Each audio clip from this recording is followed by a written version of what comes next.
আমাৰ চেনেলৰ সমূহ দৰ্শকলৈ নমস্কাৰ জনাইছোঁ আৰু ভিডিঅ'টো আৰম্ভ কৰিছোঁ।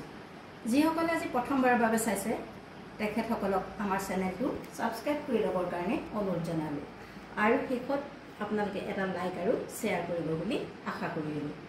আজি আপোনালোকক মাটিশালত বোৱা পিন্ধা গামোচা দেখুৱাইছোঁ।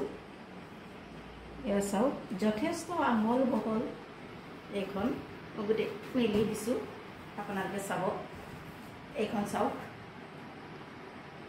যথেষ্ট দীঘল আহল বহল এইখন পিন্ধা গামোচা মাটিশালত বোৱা আপোনালোকলৈ আগবঢ়াইছোঁ।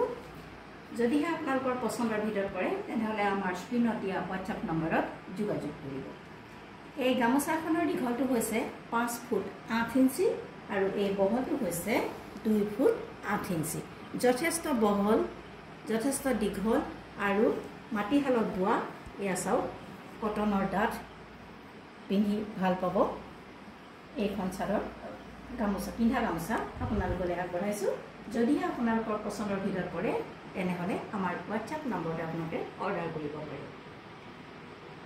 এখন পিন্ধা গামোচা যথেষ্ট দীঘল বহল, পচন্দৰ ভিতৰত পৰিলে আমাৰ হোৱাটছআপ নম্বৰত আপোনালোকে যোগাযোগ কৰিব বুলি আশা কৰিলোঁ, যিটো স্ক্ৰীণত দিয়া আছে।